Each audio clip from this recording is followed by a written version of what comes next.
Quack, quack, quack. We just came back and beat Utah. That is right. It always feels good to beat that team, even with the injuries. And the injuries were absolutely ridiculous. Like, you got to give the Utes credit for being where they're at, where they are still a ranked team, where this was, college game day, where this was a big deal. They had 18 consecutive home wins. You got to give them credit that this was such a big deal, that some Duck fans were sweating this game because they are beaten up bad. Like, obviously, we all know the injuries to Cam Rising, out for the season. Didn't play a single down the whole season. Same with Brant Keithy. Those are huge for an Andy Ludwig offense. We know he loves his tight ends. That's what makes the whole thing going. So those are disastrous injuries. Let alone there's like 10 other injuries, both on offense and defense for this squad. So you do feel for him. Sione Vake is a really cool player, but the reason why he's having to play two-way is because so many running backs are down.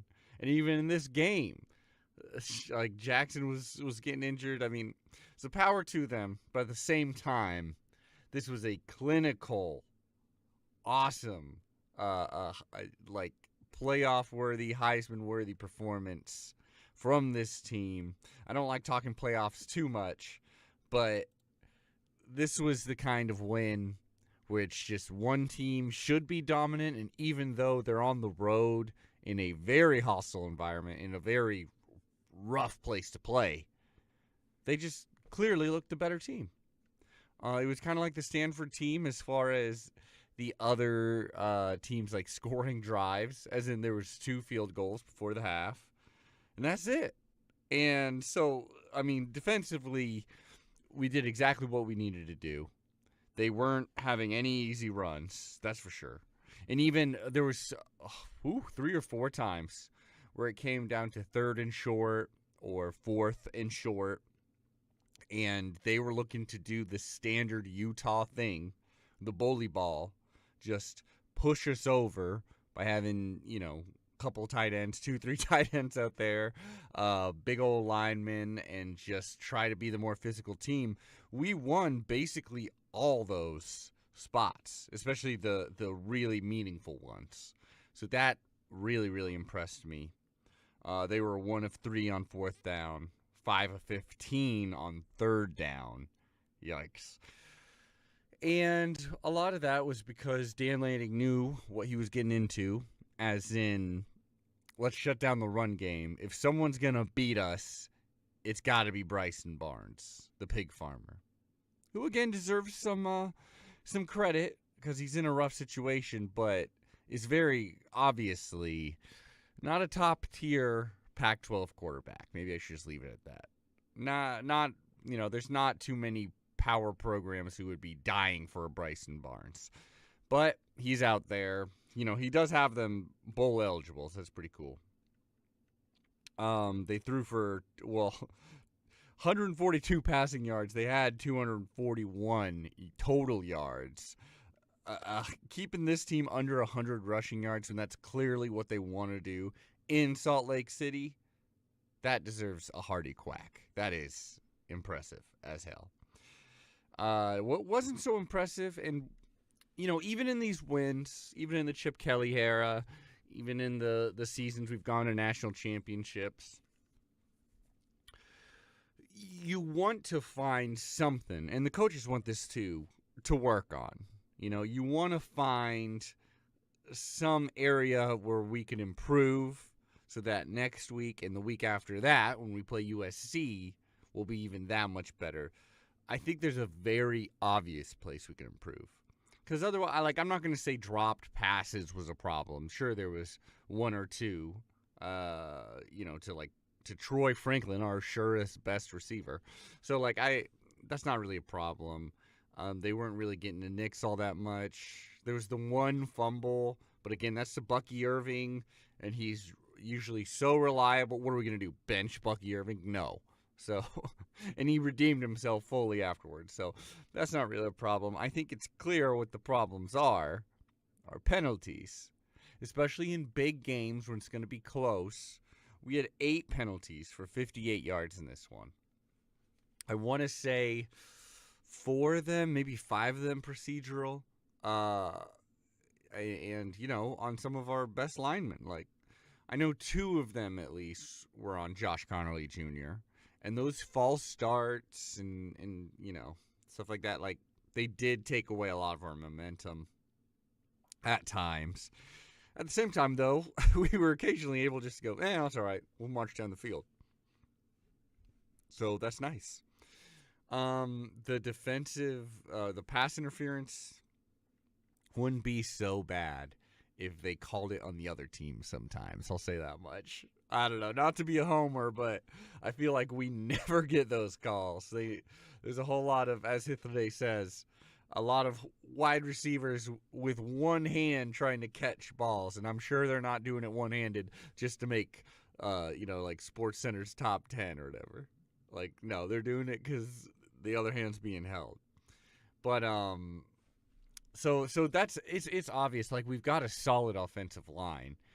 It's just they're still gelling. There's still new-ish people on there. There's still younger players there, and even if they're all vets, sometimes, especially in a bad environment, a false start is bound to happen. But they are happening a bit too much, and we don't need to be giving teams like USC or even Oregon State, certainly not Washington if we see them again, we don't need to be giving them extra opportunities. We need to get, we don't need that. Need that like a hole in the head. Bo Nix, however, obviously just fantastic.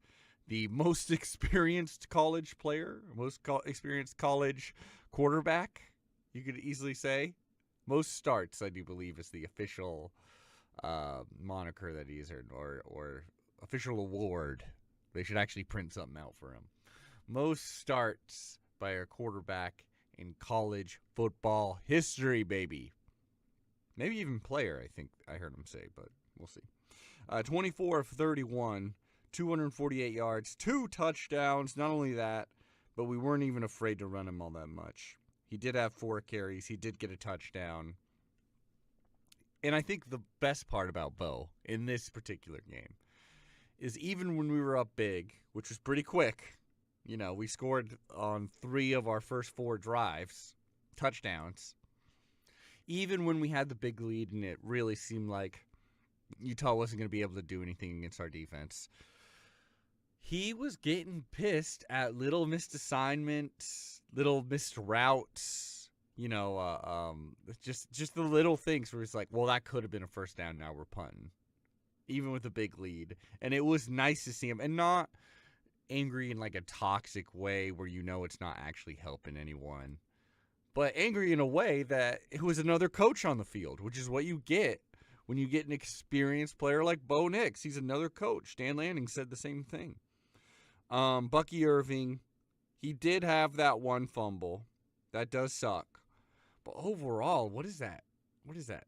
3 turnovers this season? I'm doing this off the top of my head, so I don't know. We're destroying in the turnover game, which with our offense, our defense, and we're winning the turnover game. Yeah, that's why we very possibly could be the top of the Pac-12. Because we had that interception, the really ugly interception against Colorado, which that game was already, in hand at that point. But against Colorado, there was that one where Nix probably didn't even see the guy. Then in this game, we had the fumble, Bucky Irving's fumble. And then I'm sure there's another one, but I don't even remember at this point. Maybe not. I don't know. I truly don't remember another one. But, yeah, I love it. And again, that's why it's nice. That's why I don't understand the people that are like, we're not bombing it down the field enough. Like, I get at times there's open guys in the middle of the field, and yes, Bo Nix should be hitting them. But it's not like this offense is just nickel and diamond, just doing screens, just doing quick outside passes. He is committing to that when it's open and when it's like, oh, one guy to beat and our guy's Troy Franklin. Yes, I'll take that. And you should. Or Tez Johnson is streaking across. It's like, yeah, sure. That's at least, 5 yards. Could be 15 or 20. So I got no problem with what Will Stein's doing here. Plus, he's a young guy. Like, we'll just be adding more and more wrinkles. As Hythloday said, too, we're adding new looks this late in the game, which is pretty impressive. Something new. And it doesn't seem to be throwing us off our game. I mean, we just went to Salt Lake fucking City and won 35-6. Like, it was nearly like all those other, like the Colorado and the Stanford win. Basically just as dominant. The only difference was that we weren't scoring into the fourth quarter. We were game managing. I mean, we had Ty Thompson out there even. Didn't ask him to do anything besides kill some clock. But not only that, though, one difference than those games, like the Colorado game or something, is that we didn't let him score in the fourth. And now that's probably, or the third, or the second half in general. Some of that is really because, look, I know Utah was ranked 13 when we played them here. I know Utah only had one loss, that they had beaten some pretty good Pac-12 teams, gone undefeated in non-con, but you have not been paying attention if you think this Utah team, this Utah offense specifically, was one that was going to make this competitive. Just saying. Like, I was afraid, sure, going into this game, because it's Salt Lake City, Rice-Eccles Stadium, very tough environment. Ducks have some good history there, some bad history there. But if this game was going to be close, it was going to be because they are just living in Oregon's backfield, giving Bo Nix a really bad day. Maybe Bo Nix doesn't complete the game.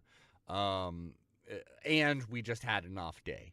Because it was not going to be Bryson Barnes just, gets set loose against us and throws for 400 yards. Like, anyone who's been watching this Utah team knows, I don't think this offense is capable of that. Maybe if they had some more of their injured players returning. But even then, it's just not happening this year. That's not how they've been winning their games even. So once we had that, 21-3 or 21-6 lead, because they had the field goal before the half, I was feeling pretty solid, I'll tell you that. And wow, just to hold them scoreless in the second half, like, I feel amazing, to tell you the truth. And again, like, how much credit we give, like, oh, UCLA. Well, to UCLA's credit, they held Utah to 14 points, even though in a loss, that's pretty impressive. It's like, we did 6 in Salt Lake City, please. Whew. Yeah, a lot of good players to shout out here. Obviously, Troy Franklin almost got that 100 yards, 8 receptions, 99 yards, 1 touchdown, 30-yard long. Tez Johnson also had a really good game, 6 catches for 51 yards. Bucky Irving, I mean, that one mistake, but hey, great game, great player. Should be on Heisman watch if this Bo guy wasn't stealing all the credit. But it's hard. Just send them both. Send all 3. Send, like, I don't know, Brandon Dorless there too. Just all Ducks. All Duck candidates. And then they all split the Heisman. Make 2 more Heismans. Give it to all 3 of them. Terrence Ferguson had only 1 catch, but quite the catch. Holy cow, was that a catch. On defense, Jaleel Florence back in action. I know he was back for the last game too, but still very impressive. Led the team in tackles, 9 tackles. Evan Williams is definitely had the most highlights. Had that huge hit. Oh my God. Like, you saw the flag, and the flag was clearly thrown before the hit, but I think a lot of people probably thought it was due to the hit because it was a nasty one. You could hear it. Cameras picked that one up clean. That was great. Kyrie Jackson back in quaction. That's a must, especially us going against USC pretty soon here, which I know USC is, who the hell knows what USC is right now. But we're going to need some good cornerbacks. It was nice to see Tuioti hit the field. I even like seeing that. Justin Jacobs. Oh, needed him against a team like Utah. I mean, there was plenty to crow about. Jordan Birch had set the edge, did really well. Blake Purchase was really making a lot of Ducks very happy for the future for that young freshman. He had that one big-time sack in which you just saw, like, oh, yeah, that's the possibility right there. Hell yeah, baby. Love seeing Casey Rogers out there. I just want to shout him out in general. Dude, I'm fucking stoked for this team. It's truly, we got a defense. Doesn't that feel good? We actually have a defense to be excited about. It has been a long freaking time since that has happened. Bryson Barnes was held to 136 yards in the air. Come on, man. That is great. That makes me so damn happy. Yeah. I don't know what to say. We beat Utah in Salt Lake City. And that's the last time, maybe ever, we will have to go there. I am kind of bummed as a Pac-12 fan, obviously. As a Pac-12 fan that I've never got to see Rice-Eccles Stadium. I'll probably never get to see the Ducks play there again. I don't imagine. Maybe. But, you know. I wonder if we'll ever have like a decade where we are feeling nostalgic enough as an administration and as a fan base to go, fuck it, next 10 years, our non-con's going to be full of basically class reunions, conference reunions. We're going to play at Utah, then next year they're going to come play at us. We're going to go visit our friends down in Stanford. That's what it's going to take. Wazoo, Oregon State. Ugh, it still feels sickening to say it's non-con, but whatever. Yeah, but I could even see one day just going on a trip. If I was for some reason in Utah during football season, I would gladly make a trip and watch Utah beat the shit out of Oklahoma State or something like that. I don't know what I'd wear. That's a serious... Maybe I just wear street clothes. Feels like an asshole move to wear Duck gear, but feels wrong to wear Utah gear. What am I going to do? Just throw that away immediately afterwards? Donate it? Because I'm not taking it home. Get my ass kicked by these ravenous Oregon fans in Eugene? Come on. I'm not doing that shit. The Pac-12 is still up for grabs, but it's almost getting scarier because a loss means more and more to the top. Let's look at some of these scores. We had a fucking wild week.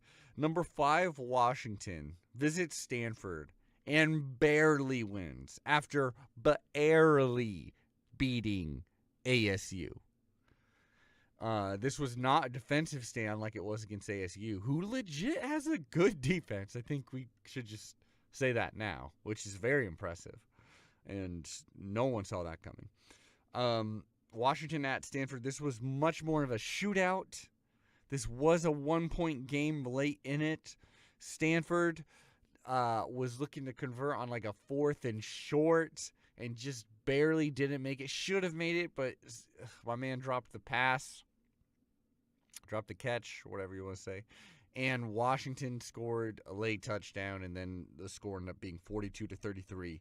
But for real, Stanford almost won this game, which I don't really know how to feel. I'm pretty torn about.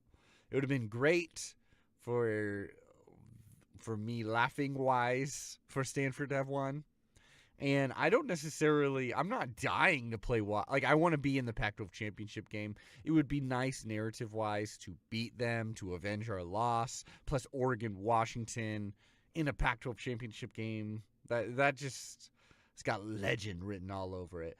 But I would be happy, legit happy, if it was Oregon and anybody else who doesn't have those wide receivers and that quarterback. Even with them struggling now, I'd almost rather not play Washington. Plus, it'd be funny if they didn't even make it to the Pac-12 championship game.